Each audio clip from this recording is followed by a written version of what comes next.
You said border? Do you say you're a hermit crab? Yeah, I guess. Alright, who's walking? Me! Okay, great. I guess you'll be walking too. Now I'm going to take Dad's car. I need to plant broccoli and cabbage this morning. I'll be surprised if I get it done because I only have a little over an hour to do it. But it's supposed to rain this afternoon, so I really want to get it in this morning so all that good rain can water my plants in. Wednesdays are our really busy day with school and outside activities, so the only gardening I can get done on Wednesdays is first thing in the morning. So wish me luck because I really want to get this done today. Hey dude! It's a beautiful morning. I just had some titles. Shoes I could run as fast as fall. Shep. Snacks and water. I'm still having some nausea and of course exhaustion and stuff, but nothing like before, so I can actually get some work done. Which is encouraging because gardening is like one of my favorite things in the whole world.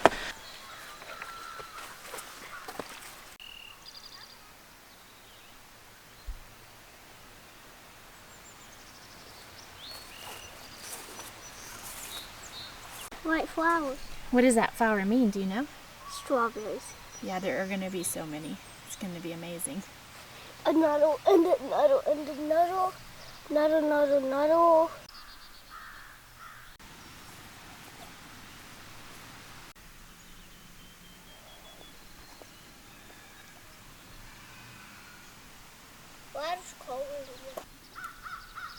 The garden in the morning is so peaceful. I love hearing the birds sing. The air is just so cool, refreshing. It's like this in the summer too. It's like the best time of day is to garden in the mornings in the summer. And it's that time of year where we've totally changed our school schedule around as much as we can to garden in the mornings and then go up and do school.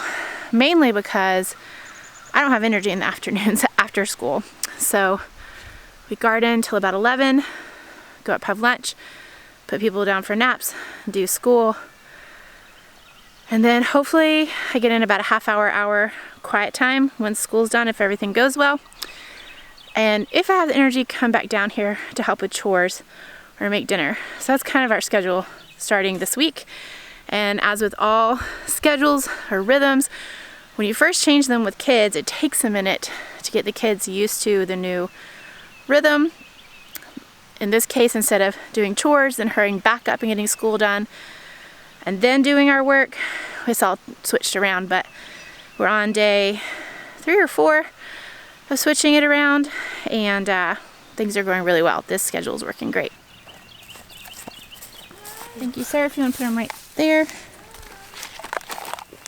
We're not going to do as much broccoli and cabbage this spring as we did last spring. We're actually going to try, if we can, depending on how my pregnancy goes and when the babies come and all that, we're going to try to do a lot of broccoli and cabbage in the fall. And there's a couple reasons for that. We're just mostly going to grow enough for eating and putting some up this spring. And part of the reasons for that is that the cabbage will last a lot longer if we store it in the fall, not in the summer once it's like ready to harvest. And also I found that my broccoli got pretty bitter last year, even though we planted it on time and everything, and we had a cool spring. I just had a lot of heads that came out kind of bitter. So I'm just going to plant enough for like eating, you know, broccoli salads, steamed broccoli, fresh broccoli, and then depending on how things go and being realistic, we will do a huge planting of cabbage and broccoli late summer for a fall harvest. A lot of you have asked me about crop rotation and why we don't rotate our crops. We actually do. Every year I change where things go, but sometimes things overlap. It's not as big of a deal in a small backyard garden. I mean, I know my garden is big, but it's not like a farm. So really the only thing that stays the same are our perennials and my greens.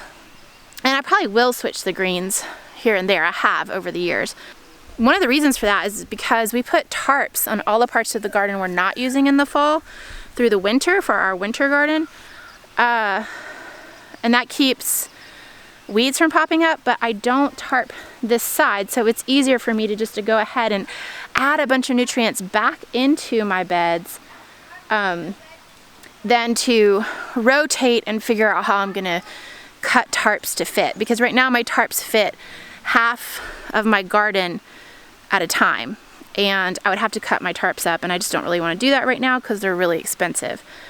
As far as like pests, the thing is with pests, on some level, because of how small our garden is, we're gonna have pests. They're gonna find, if I plant the potatoes right there last summer or spring, and this year I'm planting them here, it could probably help some with the pest problem, but ultimately that's just like, what, 50 feet, 30 feet? It's not that far. And so the pests are gonna find them. Same with tomatoes. I planted my tomatoes here last year. They're going up here this year, so I am rotating. But ultimately, like, if there's pests that want those tomatoes, they're gonna find them. It's not like I'm planting across the whole property, you know, acres and acres away. Ultimately though, what I find works for us is that we do some crop rotation, but we also really focus on healthy plants, healthy soil. We still have a huge problem with pests. That's just the era we live in, and we deal with them. And I find that every year some things do really well, some things don't. We had an actually awesome year last year, except pumpkins. I did not get a single squash, pumpkin harvest. I think I got a few tiny little butternut squash. So my pumpkins did terrible. My winter squashes. We got the 100-pound pumpkin though. Yeah, some years we've had, I mean, actually for years and years, our butternut squash harvest was, I mean, excellent. We had more than we could ever eat in a year. So it really just depends. You know, our potato harvest was good enough last year, but it wasn't huge. That wasn't from pests though. I think it was from a really late frost that knocked the plants back. Trying to think what else. Also, like perennials, I can't move them. They're there. They're gonna be here for years. Now, over the years, they'll actually move up the garden because I'll be switching the beds. But for years at a time, they'll be in the same place. Same with the asparagus. So I just try to really pour into the garden, lots of good, healthy compost, organic matter, and we also do no-till. It took us a few years to get to a no-till method, but now that we're there, there's a lot of healthy soil activity happening because we aren't tilling all that up every season. This year I'm growing Green Magic broccoli. These will actually have smaller heads than the ones I grew last year. And I'm okay with that because a local lady grew all these plant starts for me, and she had two options, and this was the better option for our family and our garden was this Green Magic. But her practices were better. I still support another greenhouse in my town that doesn't use organic practices, but I just love that she does, so I really wanted to support her, and her plants are extremely affordable. You get 4 plants for $2, but if you get a whole flat like I did, you get a discount, so then they're like $1.50 for 4 plants. And so you can mix and match flats too, so that's what I did to get the discount on all of my plants. Just to give you a little better view of where I'm planting, this is the lower 1/2 of my garden. I'm gonna do these 2 upper beds in these brassicas, and then the 4 middle beds will be potatoes. I plant my broccoli a foot apart, 12 to 18 inches. So these are 3-foot beds. I put the broccoli on the very edges, and then that way I can fit 2 across. I actually always leave a section at the end to plant flowers just because I like that. It controls pests, it brings beauty and fun to the garden. I wish I could just be here all day. No responsibilities. Thanks for playing with Wilder so we can plant. You're welcome. Here, little. Are you, is Joy making you a garden? Sweet girl. Did you find it or Wilder? I did, but I said that you could have it, but he wanted to give it to you. Oh, thank you, Wilder. Broccoli planted very quickly thanks to help from Gracie. And now I'm going to plant this cabbage really quick. I'm growing Golden Acre. This is a different variety than I've ever grown for the same reasons, is that I got my starts from someone down the road rather than the big greenhouse. in town due to her organic practices that she uses.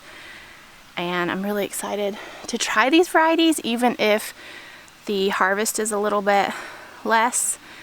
I think it'll be fine, especially since this isn't our main crop, because hopefully we'll have a fall crop. I also plant my cabbages about 18 inches apart. I think this variety can actually be done 12. So we'll do that. They'll be a little closer together.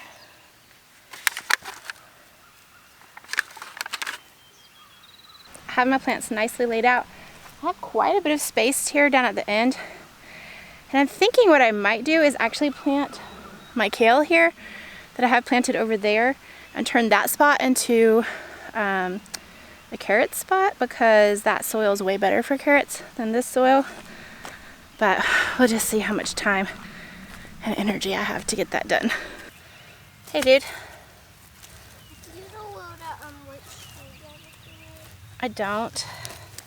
Talking about the drill? I don't. All right, everything's planted. I have about 10-15 minutes before my daughter has her class, and we have to go back up to the cabin. So, for brassicas, the only way I find to grow them successfully, except kale, because kale can recover from bugs, but broccoli and cabbage will just get ate up by it. The only way I've ever found to grow them successfully without pesticides is netting. So let me show you this. You're gonna need these. They bend. They're way better than PVC pipe. They're much easier to use. Every year we get asked, where did you get those? We get ours from a store in Nashville called Fifth Season Garden. Can't order them online from there. But I think we found a source. I wish we had a code or something for you guys, but we don't. But Seven Springs Farm online. You can order these. They should just be like $2 or $3 a piece. And you put them every 3 to 5 feet. I like to do every 3 feet if I have enough of them, which I should right now. And then you cover them with netting, not agribon.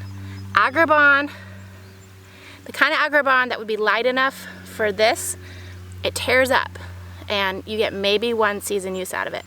We found that bug netting, which honestly you could just use tulle, how do you say that, like for sewing?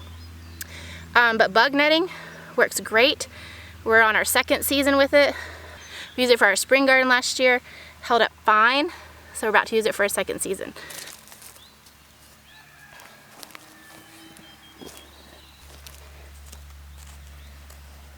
You just make an arch, go about 3 more feet. You want these to be pretty high because your cabbage and broccoli plants are gonna get massive.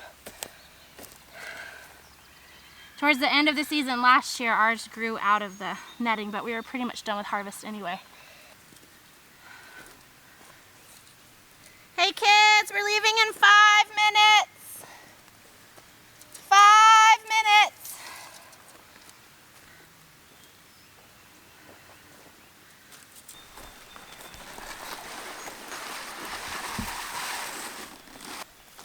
Let's go straight to the bottom row. Okay. This is just a basic bug netting I got off of eBay. The main thing I'm looking for is the width being very wide. I think, is our width 8 feet or 10 feet?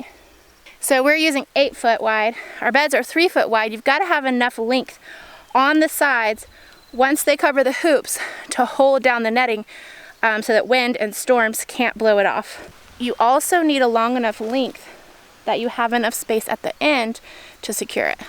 Snake. Ah! What kind? The garter snake. Dang. Good old snakes are out. Always my favorite time of year. There are a lot of different things you can use to weigh down your sides. What we do... Hey, you want this snake? Ah! You want to hold it? Go away. I don't want it. Are you sure? It makes me want to vomit. Please stop. Don't go saying Arthur's mean. I like a husband that'll tease me. Now, we just reuse our sandbags, which actually we have rocks in ours, not sand. How do you know you like a husband that'll tease you? Never tried any other kind. We actually have rocks in our sandbags because that's what we have that's free, is lots of rocks. So we just put rocks in ours. We use them for our tarps. We use them for our row covers. Now you may be wondering, why bug netting? I'm gonna tell you, because the kind of bugs that get your brassicas start out as moths. And those moths fly in and they land on your beautiful plants. They lay eggs, they hatch out caterpillars. Those caterpillars eat up your plants. They don't just eat them up, they poop all over them. They just leave slime all over them. It's nasty. So the netting prevents those moths from landing on your plants in the first place and laying those eggs. All right, great job. Thanks, off to do school with the youngins. See ya.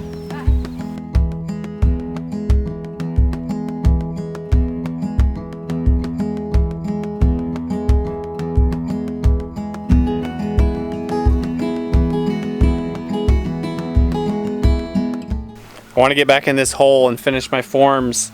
I'm building a basically footer for a root cellar, which is going to go in this big hole.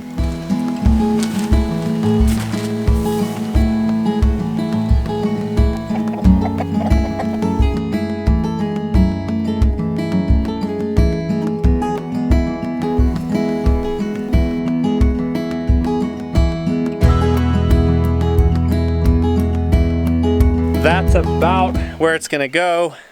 Actually, pretty much exactly where it's gonna go. I still have some more bracing to do, some more stakes to put in, and then rebar. That'll all have to happen in the morning. I'm out of time and it's about to rain. I'm gonna cover this mortar mix with a swimming pool. Set out a couple of these blocks to put on top of it.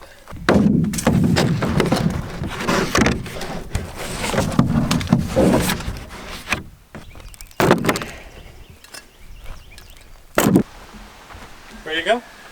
Mhm.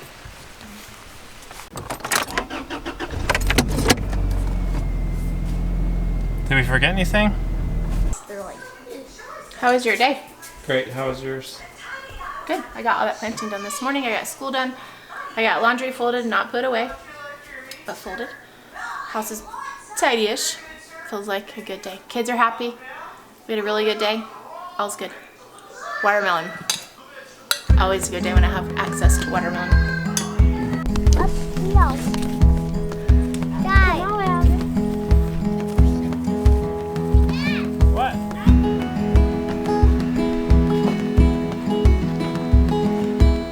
Is this your favorite spot?